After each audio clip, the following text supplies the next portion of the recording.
Hello and welcome to PHC Broadcasting Series. And in today's program, we have Mrs. Doreen Chilonga, who is going to explain more or to teach us more about trusting the divine process. So, Mrs. Doreen Chilonga, welcome to PHC Studios. Thank you very much. All right, so as we've just mentioned earlier on, that in today's program we'll be talking much about trusting God in divine process.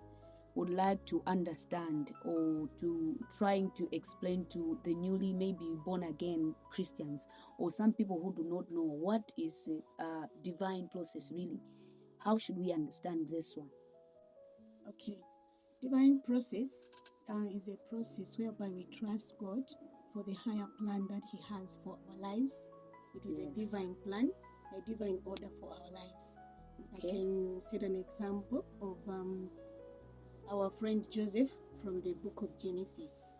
He had to go through a process before he was given the promise that he was promised by God Himself.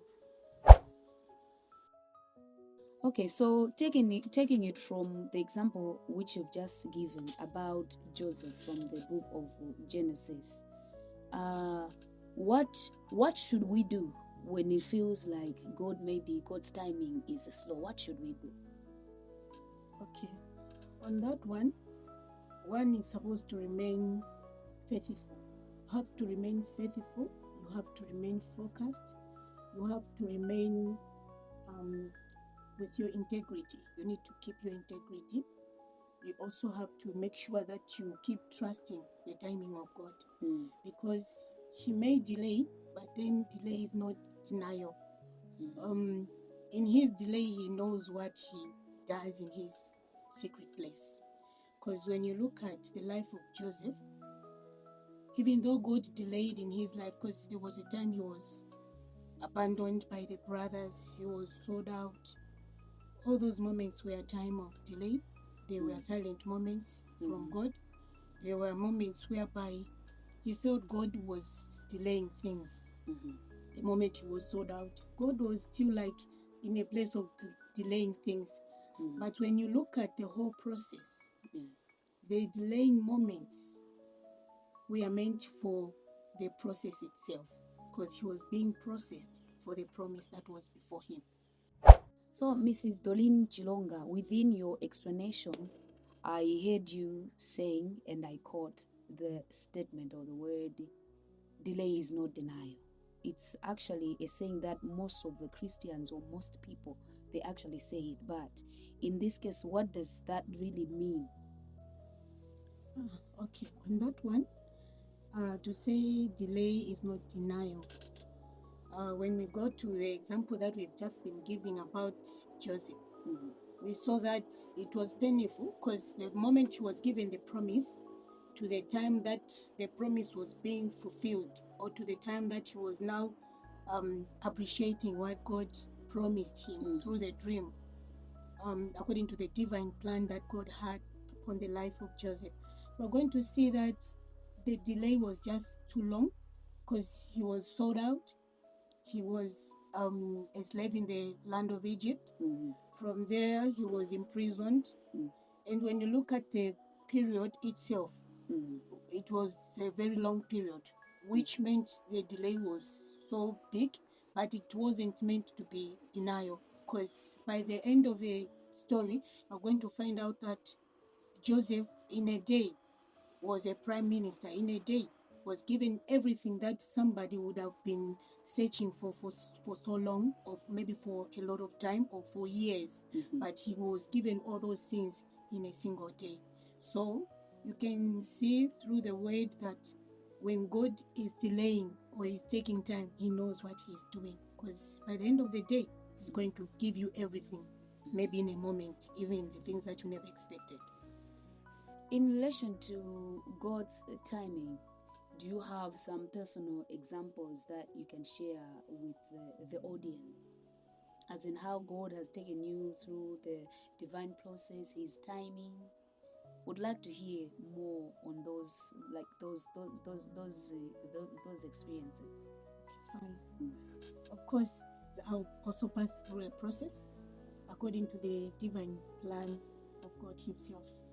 Because there have been moments where things were not adding up in my life. Yes. I remember sometimes when I was in my secondary school, we had challenges with fees. And I remember there's a certain organization which helped pay the fees for me. It was by the name Gable. Maybe they never knew that they were an answer to my life, but it was part of my divine process. And when I finished my school, I also had some challenges that I still went through.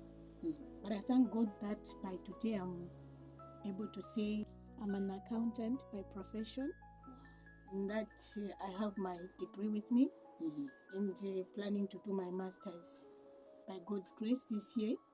And I've started the businesses that I never knew I would be able to do in life. I have a school. I also own some places where I do the businesses, the shops. So, yeah, with me, I've seen God's hand, and I've seen Him, even with the delay that was there, but within the process, He has also fulfilled a promise in my life. Thank you. Wow, that's very nice and very encouraging. Taking an advantage that you are a female, and of course you are a pastor's wife. Maybe there are some ladies out there, be it they're born again or yet in the process of making that decision, or some maybe they don't want at all, but still more they're passing through such kind of a thing. What word do you have for them? Like maybe to a girl child as well? Okay. On this one, I can say they still need to keep on trusting on God, because in life, He has everything for everyone. Whatever He meant for somebody to be, it is still in His hands, and it is for Him to fulfill whatever everyone's life is supposed to be like. Say, for those who are struggling with something, maybe they are seeing as if God is delaying in one way or the other, there's an answer at the end of the tunnel.